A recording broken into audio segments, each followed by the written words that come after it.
नमस्कार, जनवार्तामध्ये आपल्या सर्वांचं स्वागत. घेऊया मागील आठवड्यातील ठळक घडामोडींचा आढावा.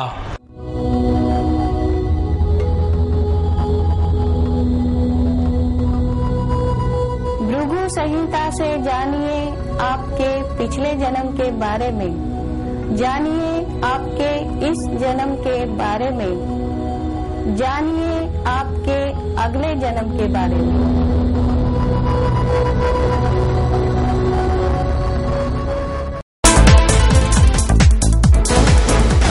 शरद पवार यांच्यावर झालेल्या हल्ल्याचा सर्वच पक्षांनी एकजुटीने निषेध केला.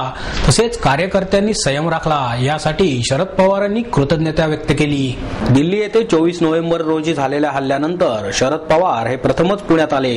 त्याबद्दल राष्ट्रवादी काँग्रेसच्या वतीने गणेशखिंड रस्त्यावरील मोतीबाग येथे ढोल ताशाच्या गजरात आणि घोषणांच्या जल्लोषात त्यांचे स्वागत करण्यात आले. खासदार सुप्रिया सुळे, शहराध्यक्षा वंदना चव्हाण, महापौर मोहनसिंग राजपाल, आमदार बापू पाठारे, अनिल भोसले, प्रवक्ते अंकुश काकडे यांच्यासह नगरसेवक, पदाधिकारी आणि शेकडो कार्यकर्ते यावेळी उपस्थित होते. पवार म्हणाले, देशात कोट्यावधीची लोकसंख्या असताना त्यात एखादी घटना घडते, ती फार मनावर न घेता आपले काम सातत्याने सुरू ठेवावे. एखाद्या समाजाचा किंवा वर्गाचा हा हल्ला नव्हता, तर तो व्यक्तिगत होता. हल्ल्यानंतर कार्यकर्त्यांच्या भावनांचा उद्रेक झाला, तरी त्याचा परिणाम सामान्य नागरिकांवर होऊ दिला नाही. कार्यकर्त्यांनी संयमाची भूमिका घेतली, याचे समाधानच वाटते.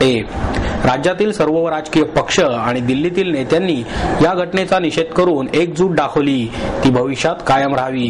येणारा काळ हा संघर्षाचा असून पुणे शहर आणि ग्रामीण भागात नागरिकांच्या पाठिंब्याने पक्षाला मजबूत करावे आणि एकजुटीच्या जोरावर निवडणुका लढवाव्यात, असे आवाहनही पवार यांनी यावेळी केले. सातारा रस्त्यावर अत्याधुनिक स्वच्छतागृह विरोधी पक्षनेते आबा बागुल यांच्या संकल्पनेतून साकारण्यात आले आहे. नॅपकिन, हँडवॉश, शॉवर यासारख्या सुविधा पुणेकरांना महापालिकेच्या स्वच्छतागृहात मिळणार आहेत. अशा प्रकारचे अत्याधुनिक स्वच्छतागृह विरोधी पक्षनेते आबा बागुल यांच्या संकल्पनेतून सातारा रस्त्यावर उभारण्यात आले आहे. सार्वजनिक स्वच्छतागृह म्हणले की दुर्गंधी आणि अस्वच्छते चित्र आपल्या डोळ्यासमोर उभे राहते. मात्र या कल्पनेला छेद देत बागुल यांनी त्यांच्या वॉर्डमध्ये सातारा रस्त्यावरील पर्वती इंडस्ट्रियल इस्टेट येथे महिला आणि पुरुषांसाठी अत्याधुनिक स्वच्छतागृह उभारले आहे. नागरिकांच्या हस्ते सोमवारी या स्वच्छतागृहाचे उद्घाटन करण्यात आले. यावेळी माहिती देताना बागुल म्हणाले, शहरात सार्वजनिक स्वच्छतागृहांची कमतरता असल्याची ओरड होत आहे. सातारा रस्त्यावर बांधण्यात आलेल्या या स्वच्छतागृहामुळे या रस्त्यांवरून प्रवास करणाऱ्या प्रवाशांना त्याचा फायदा होईल. शॉवरमुळे नागरिकांना फ्रेश सुद्धा होता येणार आहे. या ठिकाणी 24 तास सुरक्षा व्यवस्था राहणार आहे. या स्वच्छतागृहासाठी 10 लाख रुपये खर्च झाला असून शहरात आणखी अशाच प्रकारची स्वच्छतागृहे उभारण्यात येणार आहेत. हे स्वच्छतागृह ठेकेदाराला चालवण्यास देण्यात आले असून त्यासाठी 2 रुपये एवढे शुल्क आकारण्यात येणार आहे. तसेच आगामी महापालिका निवडणुकीत प्रत्येक काँग्रेसच्या उमेदवाराला त्याच्या जाहीरनाम्यात 8 स्वच्छतागृहे उभारण्याचे बंधन घालण्यात येणार असल्याचे बागुल यांनी यावेळी सांगितले. पुणे शहरामध्ये महिलांच्या टॉयलेटचा प्रश्न कित्येक दिवस भेडसवत होता आणि याला कुठेतरी थोडासा विराम देण्याचं काम आज पुणे महानगरपालिकेच्या माध्यमातून या पर्वती इंडस्ट्री इस्टेटच्या समोर सातारा रोडला एक अत्याधुनिक पद्धतीचं आणि एक आगळं वेगळं असं आदिनाथ सोसायटी समोर असं एक आगळं वेगळं टॉयलेट बांधण्याचा प्रकल्प मी महानगरपालिकेतर्फे माझ्या वार्डात राबवला आहे. आज आपण पाहिलं असेल की अनेक दिवस वर्तमानपत्रातून अनेक सगळ्या माध्यमातून महिलांच्या टॉयलेटची चर्चा होत असते. तर शिवाजीनगरपासून तर कात्रजपर्यंत माझ्या माहितीप्रमाणे कुठेही लेडीजचं टॉयलेट नाही. एक फडगेट चौकात आहे, पण ते पण अतिशय वाईट अवस्थेत आहे असं म्हटलं तरी वावगं ठरणार नाही. कारण एक चांगलं टॉयलेट ही काळाची गरज आहे आणि करण्यासाठी आम्ही एक हा अल्पसा प्रयत्न केला आहे. पुणे महानगरपालिकेच्या माध्यमातून जवळजवळ 10-10.5 लाख रुपये खर्च करून अत्यंत सोयीयुक्त असं लेडीज अँड जेंट्स टॉयलेट असं बांधलेलं आहे. त्याला आम्ही BOT पद्धतीवर चालवायला देणार आहोत की ज्याचा मेंटेनन्स अतिशय चांगल्या प्रकारे झाला पाहिजे. जास्तीत जास्त 2 रुपये चार्ज आम्ही करणार आहोत, पण त्या 2 रुपयामध्ये त्यांना नॅपकिनपासून संपूर्ण टॉयलेट सोप पासून सगळं स्वच्छतापासून सगळं त्यांना देणार आहोत. आणि हे महापालिका आयुक्तांना आम्ही एक चांगला प्रस्ताव दिलाय की येणाऱ्या डेव्हलपमेंट प्लॅनमध्ये 5,000 चौरस फुटाच्या पुढचे प्लॉट जे असतील त्यांना प्रत्येकाला त्यांनी कंपल्सरी साईड मार्जिनमध्ये टॉयलेट बांधून द्यावं आणि जेणेकरून त्याचा काही मोबदला असेल TDR-द्वारे FSI-द्वारे तो त्यांना देण्यात यावा आणि त्यांनी त्याचा मेंटेनन्स करावा की जेणेकरून पुणे शहरामध्ये महिलांच्या टॉयलेटचा प्रश्न कायमचा मिटला जाईल. काँग्रेस पक्षाचा देखील अजेंड्यामध्ये आम्ही ही भूमिका मांडलेली आहे की प्रत्येक नगरसेवकाने आपल्या भागामध्ये किमान 5 तरी लेडीज टॉयलेट बांधावे. हा एक आम्ही मनोदय येणाऱ्या इलेक्शनमध्ये आमच्या मॅनिफेस्टोमध्ये असणार आहे आणि त्याची नांदी आज आपण पहिला टॉयलेट इथं माझ्या वॉर्डात केलेलं आहे. त्याचं उद्घाटन आता आपण झालंय असंच समजावं, कारण टॉयलेटच्या उद्घाटनाला कोणाला बोलवलं तर ते लाजतात, पण माझ्या माहितीप्रमाणे ही काळाची गरज आहे आणि याला कोणीही न लाजता मला वाटतं सर्व मी पुणेकरांच्या माझ्या माता भगिनींना खात्रीलायक सांगतो की तुम्हाला या टॉयलेटचा चांगलात चांगला फायदा कसा महानगरपालिकेच्या माध्यमातून देता येईल, सेफ्टीच्या दृष्टिकोनातून देता येईल आणि तो देण्याचा प्रयत्न आम्ही नक्की करू आणि याचा चांगलात चांगला वापर आपण सर्व पुणेकर नागरिकांनी करावा अशी माझी त्यांना विनंती आहे. 2012ला होणाऱ्या महापालिका निवडणुकांसाठी इच्छुक असणाऱ्या उमेदवारांची महाराष्ट्र नवनिर्माण सेनेकडून परीक्षा घेण्यात आली. प्रचंड मोठा प्रतिसाद मिळालेली ही परीक्षा सकाळी 11 वाजता सुरू झाली आणि दुपारी 12:30 वाजता पार पडली. अनिल शिदोरे, हर्षल देशपांडे, अरुण कदम आणि रीटा गुप्ता या पक्ष निरीक्षकांच्या देखरेखीखाली या परीक्षा पार पडल्या. 10 वाजता शहरातील 3 परीक्षा केंद्रांवर उमेदवारांना प्रवेश देण्यात आला. संपूर्ण परीक्षा यंत्रणेमध्ये स्थानिक पदाधिकाऱ्यांचा समावेश नसल्याने अनेक इच्छुक उमेदवार आणि पदाधिकारी यांच्या चेहऱ्यावर परीक्षेबाबत प्रश्नचिन्ह दिसून आले. परंतु पेपर संपल्यानंतर टेन्शन खल्लासचा आनंद उमेदवारांच्या चेहऱ्यावर दिसला. मनसे गटनेत्यांसह सर्व नगरसेवक, शहराध्यक्ष तसेच विभाग प्रमुख, शाखा प्रमुख आणि महिला पदाधिकाऱ्यांसह सर्व इच्छुक उमेदवारांनी परीक्षा दिली. परीक्षा सुरळीत पार पाडण्यासाठी शहर अध्यक्ष बाळा शेडगे यांच्या नेतृत्वाखाली शहरातील पदाधिकाऱ्यांनी परिश्रम घेतले.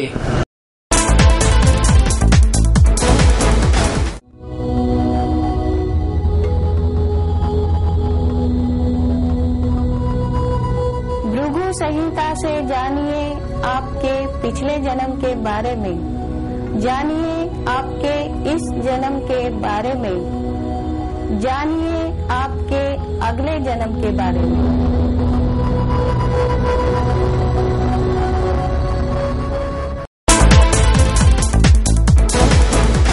महाराष्ट्र राज्य ग्रंथालय संघाच्या राज्यस्तरीय कार्यशाळेचे उद्घाटन खासदार सुप्रिया सुळे यांच्या हस्ते करण्यात आले. यावेळी राज्य ग्रंथालय संघाचे अध्यक्ष रमेश जनबंधू, पुणे जिल्हा ग्रंथालय संघाचे अध्यक्ष ॲडव्होकेट सतीश गोरडे, मुख्य कार्यवाहक सोपानराव पवार, काकासाहेब चव्हाण आदी उपस्थित होते. भाषा प्रभुत्व असेल तर नोकरीच्या अनेक संधी सध्या उपलब्ध आहेत. भाषा प्रभुत्व ठेवण्यासाठी वाचन आवश्यक असते.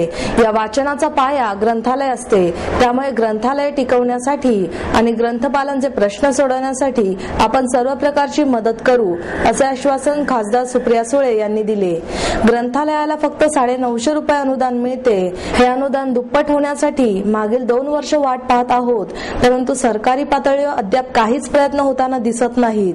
ग्रंथपाल आणि ग्रंथालयाच्या समस्या सोडवण्यासाठी सरकारने पाऊल उचलावे, असे मत यावेळी रमेश जनबंधू यांनी व्यक्त केले.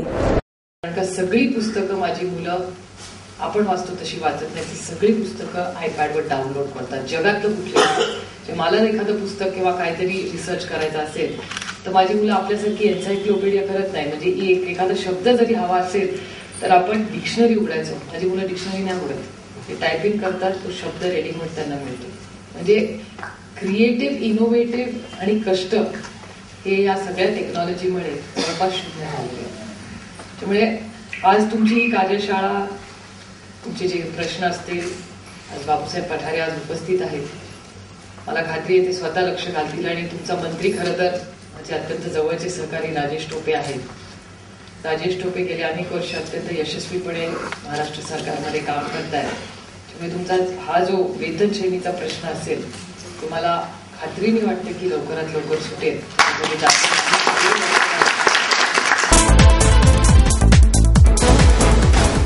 तुकाराम दैठणकर यांच्या सनई वादनाने 59व्या सवाई गंधर्व भीमसेन महोत्सवाचा प्रारंभ झाला. पंडित भीमसेन जोशी यांची तल्लीन अशी गानमुद्रा, सवाई गंधर्व अब्दुल करीम खां यांची प्रतिमा लावण्यात आलेल्या सवाई गंधर्व भीमसेन महोत्सवाचा स्वरमंच असलेल्या स्वरमंडपात महोत्सवाच्या सुरुवातीलाच पंडित भीमसेन जोशी आणि दिवंगत कलावंतांना श्रद्धांजली अर्पण करून प्रसिद्ध सनईवादक तुकाराम दैठणकर यांच्या सनई वादनाने महोत्सवाचा प्रारंभ झाला. मधुवंती राग व जाऊ कोणाला शरण हे नाट्यगीत सनईच्या मधुर सुरातून अवतरले आणि रसिकांनी टाळ्यांचा कडकडाट केला.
प्रसिद्ध गायक संजय गरुड यांनी किराणा घराण्याची गायकीची पेशकश करीत पटदीप रागातील बंदिश सादर करून आपले गुरु स्वर्गीय श्रीकांत देशपांडे यांना स्वरांजली अर्पण केली. जयपूर अत्रोली घराण्याच्या प्रसिद्ध गायिका अश्विनी भिडे देशपांडे यांच्या स्वर मैफिलीने रसिकांना मंत्रमुग्ध केले. मारवा या रागातील पिया मोरे सजन, बिहाग रागातील कहा से तुम बिन या बंदिश सादर करून पंडित भीमसेन जोशी यांनी अजरामर केलेला आता कोठे धावे मन या अभंगाने आपल्या मैफिलीची सांगता केली. प्रसिद्ध संतूरवादक सतीश व्यास यांच्या संतूर वादनाने रसिकांना मंत्रमुग्ध केले आणि किराणा घराण्याचे ज्येष्ठ गायक पंडित अजय पोहनकर यांच्या स्वर मैफिलीने सवाई संगीत महोत्सवाच्या पहिल्या सत्राची सांगता झाली. महोत्सवामध्ये प्रसिद्ध अर्कचित्रकार प्रभाकर वायकर यांनी चितारलेल्या अर्कचित्रांचे प्रदर्शन मांडण्यात आले आहे. पंडित गुलाम अली खान, अल्लादिया खान, अंजली मालपेकर, पंडित ओमकारनाथ ठाकूर, केसरबाई केरकर, पंडित भीमसेन जोशी अशा दिग्गजांच्या अर्कचित्रांचा यात समावेश आहे. सुरेश गरसोळे आणि मुक्ता गरसोळे यांनी संपादित केलेले भारतरत्न भीमसेन आणि छायाचित्रकार सतीश पाकणीकर यांच्या स्वराधिराज भीमसेन या पुस्तकाचे प्रकाशन श्रीनिवास जोशी यांच्या हस्ते झाले. आनंद देशमुख यांनी सूत्रसंचालन केले.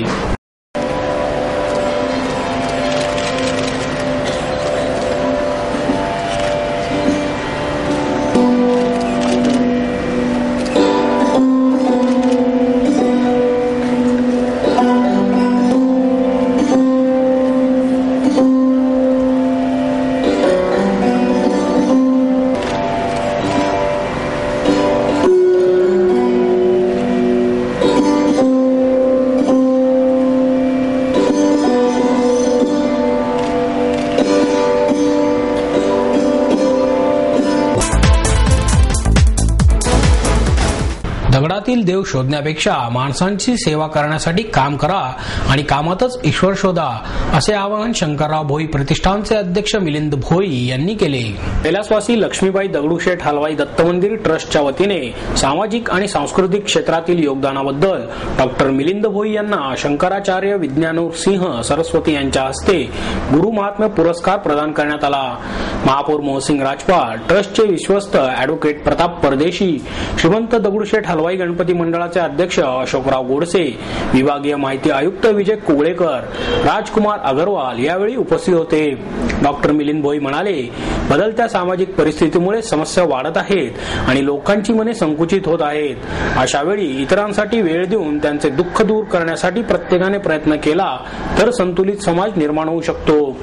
गुरुनाथ ट्रॅव्हल्सचे श्रीराम नाम जोशी, अजित तुगदेव महाराज, शाहीर हेमंत मावळे, बाळासाहेब सातपुते, जितेंद्र महाराज औसेकर, हृदय ज्योती परिवाराच्या ज्योती मुंगसे, जीवन ज्योत मंडळ यांना यावेळी गुरुमहात्म्य पुरस्कार प्रदान करण्यात आला. पुरस्कार वितरण समारंभानंतर लिटिल चॅम्प्स, शौर्य दाते, पद्मनाभ गायकवाड, विश्वजित बोरगावकर यांनी भक्तिगीते सादर केली.